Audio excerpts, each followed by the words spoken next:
Come on in, gather around. It is an absolute joy to sit down with you all today. I want to pass down to you a truly grand, ancient story. It's a story woven right through the pages of antiquity, filled with these breathtaking mysteries, just waiting for the next generation, waiting for you to discover them. We're going to explore a magnificent puzzle hidden deep within ancient prophetic texts, a mystery all about a glorious heavenly mountain. It's a really wonderful journey we're taking together today, so let's just dive right in. Now, this brings us to a pretty profound question. What if the end of the greatest story is actually hidden right there in the beginning? Because when we look closely, these ancient texts seem to hold some absolutely beautiful secrets carefully veiled just beneath the surface. It is so thrilling to uncover these layers together. The source material we're exploring today actually suggests a remarkable hidden structure, revealing that these very familiar books might actually be holding a highly detailed map of the future. We can think of this as the threefold mystery. Drawing from the Apostle Paul's words in 2 Corinthians chapter 12, there appears to be a 14-year timeline hidden right within the prophetic end of days. What this means is that the familiar synoptic gospels don't just echo one another. Instead, they actually hold a hidden map to the future. They reveal a very specific order that breaks these final years down into three parts: a pre-tribulation, a mid-tribulation, and a post-tribulation phase. The source reveals something absolutely fascinating here. The books of Luke, Mark, and Matthew actually represent three distinct eras and three completely different prophetic arrivals of the Lord. Okay, so first, the Gospel of Luke aligns with the pre-tribulation phase. Then the Gospel of Mark aligns with the mid-tribulation phase. And finally, the Gospel of Matthew aligns with the post-tribulation phase.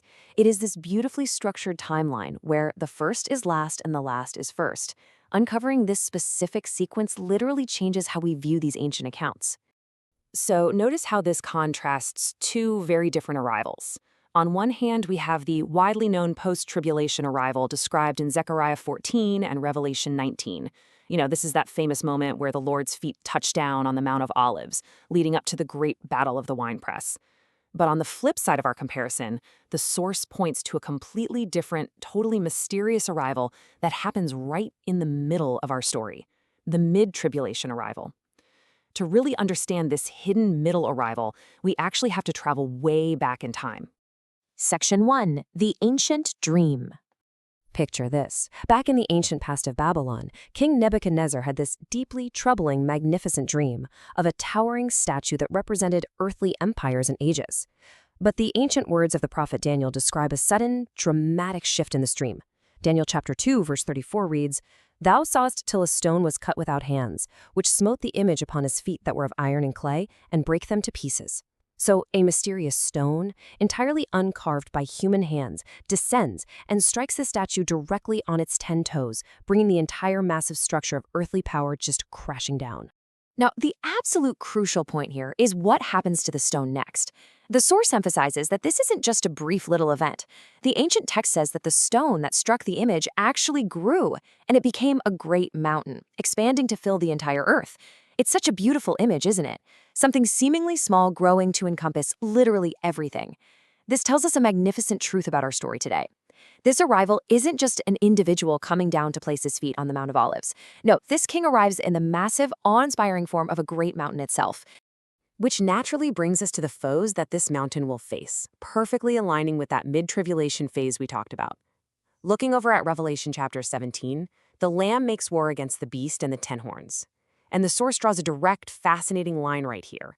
Those 10 horns perfectly match the 10 toes of iron and clay from King Nebuchadnezzar's ancient dream. This is a distinctly different conflict than the post-tribulation gathered armies of the winepress. This right here, this is the stone striking the 10 toes. Section 2. A sight in the clouds? So continuing our narrative to the end of the 6th year of the seals, I want you to just imagine looking up at the sky and witnessing an unimaginably massive event descending directly from the clouds above. The reaction of the world is entirely visceral.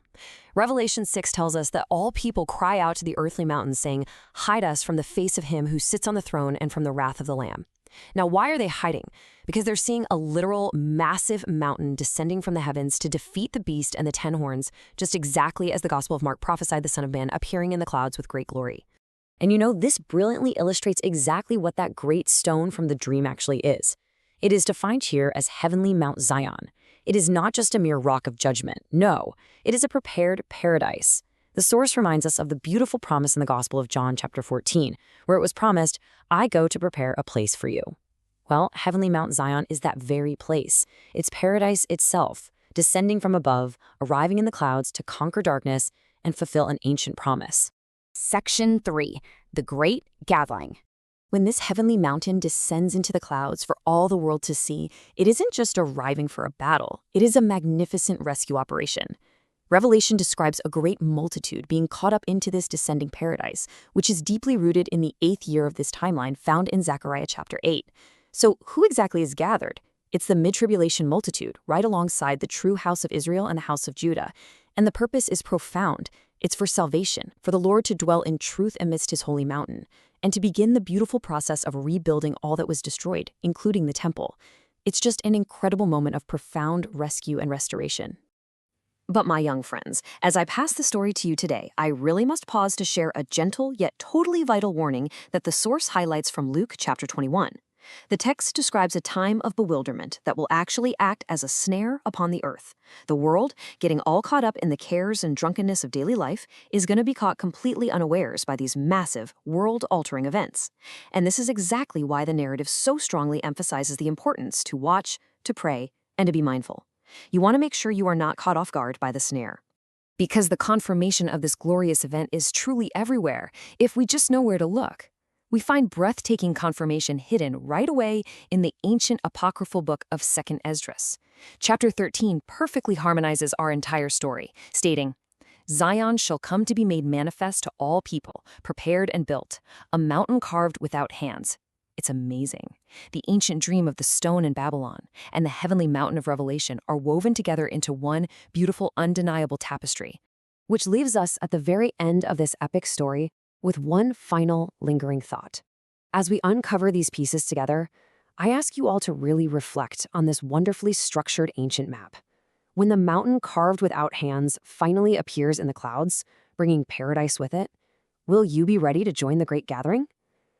It's a remarkable story to ponder for sure, and I truly hope it leaves you marveling at the beautifully woven secrets of these ancient texts. Keep learning, keep watching, and thank you so much for letting me share this story with you today.